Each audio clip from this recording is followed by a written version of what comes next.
If you suffer from anxiety, here's what I want you to know. You are not alone. There is nothing wrong with you, and you don't have to continue living with that weight on your shoulders. Because I lived with chronic anxiety for decades, and today it almost never shows up in my life. And in this series, I'm going to show you what changed. Welcome to video 1 of You plus Anxiety equal BFF, how to stop fighting anxiety and start feeling safe in your own life.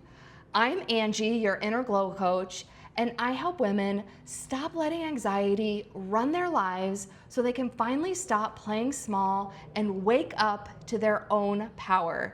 And like all of my videos, each video in this series has at least one powerful action step at the end, because this is about way more than just information. It's about intentionally living a life that feels good. And if you're suffering from anxiety, I want you to know that it is possible to feel good in your life, and you deserve to feel that way. Today we're talking about where anxiety comes from. I used to have chronic anxiety for decades, meaning I was anxious every single day, whether it was all day, which was very common and also very debilitating, or sometimes it was even just for an hour or two. But I was anxious all of the time about everything. I would get anxiety about calling the dentist to schedule a cleaning, or speaking up at work, or going to the store and not knowing where the thing I wanted to buy was, or driving, or anything. And recently, I was a guest on an addiction recovery podcast, which I'm going to dive deeper into addiction on video 3. But the host asked me when my anxiety started. And my answer was, I don't ever remember not being anxious. And that was the first time that it had ever been brought to my attention that I had suffered from anxiety my entire life. Because as a little girl, I remember going to school made me anxious, from socializing with the other kids to getting good grades. And I was also anxious around authority figures. And as I grew older, my people-pleasing and perfectionist habits grew stronger, so my anxiety kept getting worse, to the point where, at best, I had low-grade anxiety all of the time. And most of the time it was for reasons that I wasn't even consciously aware of. So I was always on edge and could never relax. And sometimes, and you might find this relatable, after months of being constantly hypervigilant and having this anxiety, I would swing into depression and be completely exhausted, because it's not sustainable for your body to always be in the fight or flight mode. So it forces you to recover. And anyone who has been depressed knows that it's not just feeling sad. You can barely even function. It's like having a gray cloud over your head and consuming your entire soul, which would make me anxious because then it's impossible to do anything.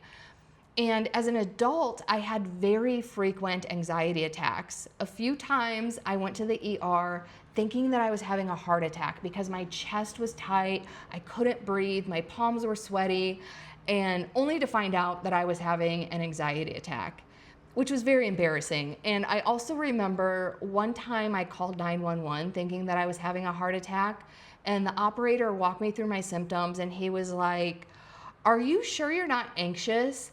And then he helped me breathe and I was fine, but that was equally as embarrassing, even though I didn't have to face them. So I say all of this to let you know that you are not alone. So let's get into reason 1 why anxiety shows up into your life. And just to be clear, there are a gazillion reasons why you may have anxiety. And there are 5 videos in this series, so we're going to cover 5 reasons here.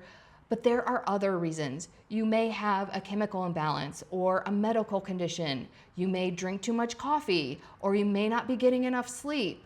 So this series is not comprehensive, but it's very intentional, because I'm going to talk about the subtle causes of anxiety that aren't always looked at, especially not in the medical community.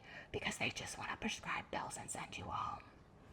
And by the way, we will be talking about medicating anxiety more in video 3 because I do have an opinion on that, whether you choose to go that path or not.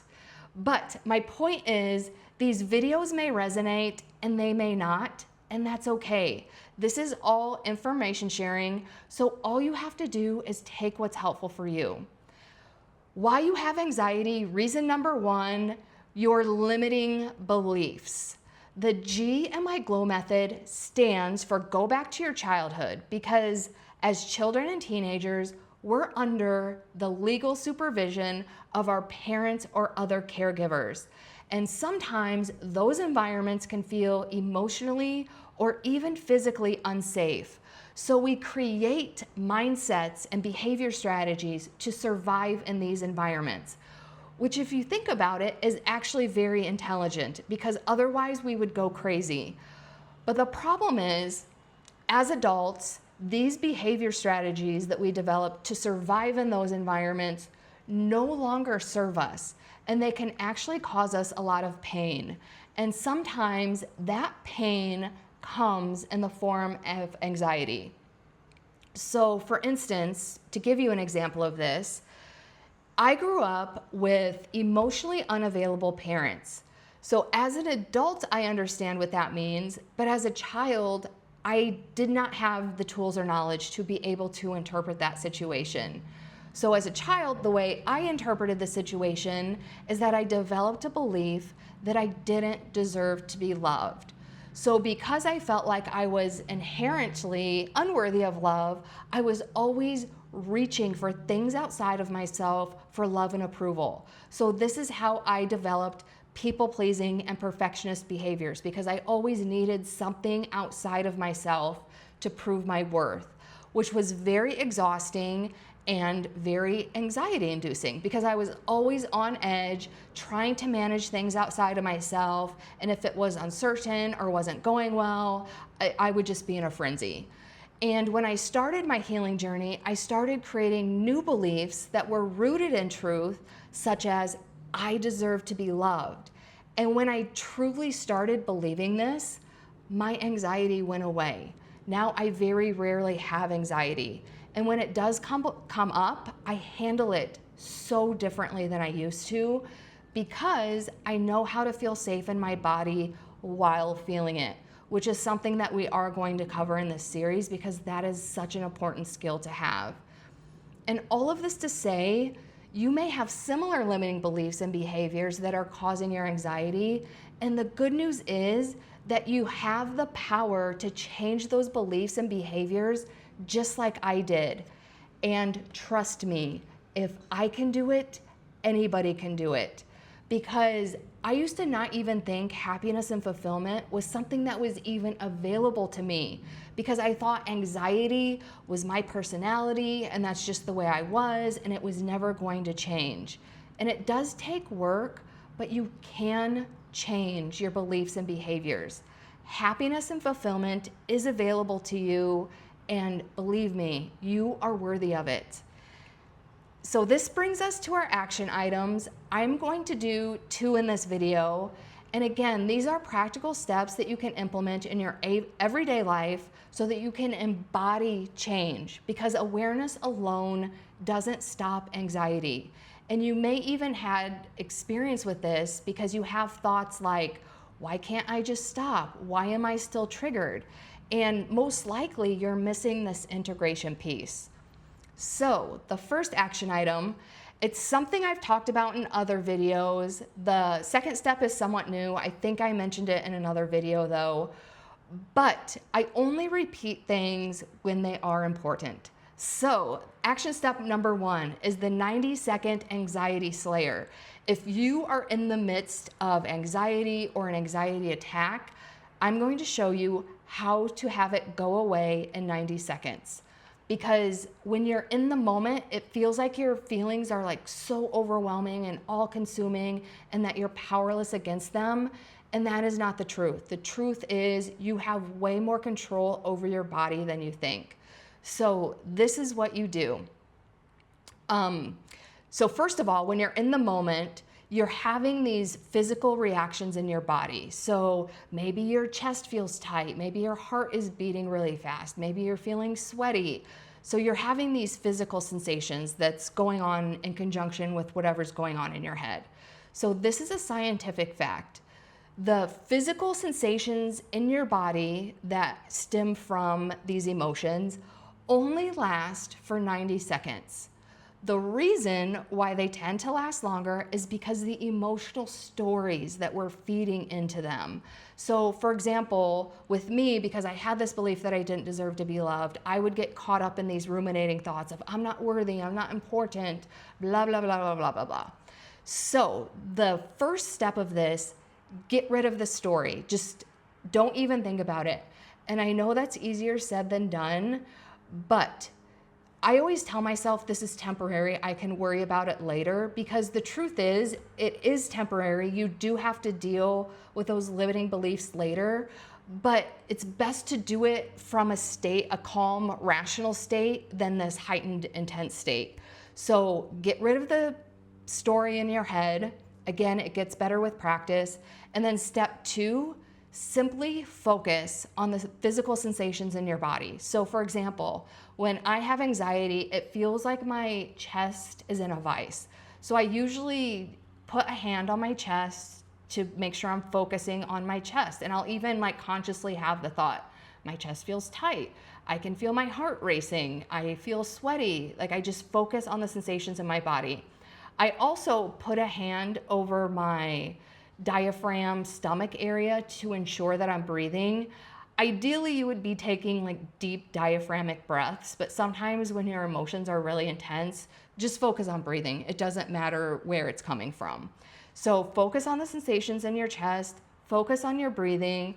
And this exercise is not something I made up. This is highly recommended by many therapists and coaches, but I do put my own personal spin on it. And that is, as I'm focusing on the sensations in my body and as I'm breathing, I tell myself, I am safe in my body, because that is the truth. You are safe in your body, unless you're truly having a heart attack or a medical condition, which does need addressed separately. You are safe in your body. And then I also take it a step further, because for example, if I'm at home, my home is a safe space, which is a physical safe space. So I will even look around in my environment to confirm, I am safe. I'm physically safe. I'm emotionally safe. Yes, I have some tightness in my chest, but I am safe in my body. And trust me, as long as you get rid of the story in your head, the physical sensations go away in 90 seconds. And again, that doesn't mean you don't have to address your limiting beliefs. It just means that you can address them from a more rational state of being and not this heightened intense emotional state. So that is action item number 1. Action item number 2, identify your core limiting belief. And the best way to do this on your own is question everything you do and why you do it. And I know this sounds intense, and it is, but this will change your entire life. And this work is best done with a professional like a coach or a therapist, because you can make progress on your own, but it's hard to see your own blind spots. Because even me, I am a coach, but I've hired coaches and have uncovered things that I never would have on my own. And by the way, this is actually the work I do inside my signature glow sessions, where we identify the root limiting belief that's driving your patterns, and that's how you can start shifting them. So, and that is the G in my glow method. Go back to your childhood and identify that one core limiting belief that all your other limiting beliefs are spawning off of. So when you're doing this on your own and questioning everything you do and why you do it, so this could be, for example, I mentioned I was a textbook people pleaser and perfectionist. So people pleasers do things for other people. So for me, I struggled for a really long time saying no to things I wanted to say no to. So I would say yes to things I wanted to say no to. So say you're in a situation and you say yes to something you really wanted to say no to. Question everything you do and why you do it. Why did I say yes? Because I didn't want to hurt their feelings. Why? because it's mean to hurt someone else's feelings. Why do I think it's mean? And I call it peeling back the layer of the onions. You have to keep peeling this down. Why do I think it's mean? Because when I told my mom no when I was little, she told me I was mean. Why? Because you just keep peeling it back, because I didn't believe that I was worthy of love, so I was desperate for her love, et cetera, et cetera. And because when you're doing this on your own, it's hard to peel back all the layers in one session, I highly, highly, highly recommend keeping a journal or somehow writing this all down to help you peel back the layers, because you want to get to the point where your limiting belief is the one thing that everything else is spawning off of. And when you're doing this on your own, it could take weeks or maybe even a month. But journal everything as you question everything you do and why you do it. And again, that sounds extreme because you're making decisions like at every point in your day. So as long as you're not overwhelming yourself or giving yourself more anxiety, do it for every single thing you do. But if it starts to become overwhelming or anxiety inducing, just listen to yourself and take it easy. It is not a race, but this is something that is so valuable for all of your work going forward. And in video 2 of, let's just review, because I usually only do one action step, but I did 2. So 1 is the 90-second anxiety slayer, and 2 is question everything you do and why you do it to get to the root, the core limiting belief, so that you can heal that at the root. And if you do need help with that, I do offer a free 60-minute signature glow session, which is the GMI Glow method, where I will walk you through that entire process in only 60 seconds. And everyone who has done that call with me does have a breakthrough.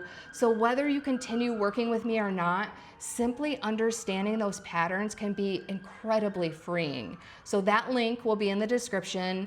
And in video 2 of the You plus Anxiety equal BFF, how to stop fighting anxiety and start feeling safe in your own life, we are going to talk about a surprising source of anxiety that most people completely overlook. And that is the people you surround yourself with. Because sometimes anxiety isn't coming from inside of you, it's coming from the environments that you keep putting yourself in. So I will see you there.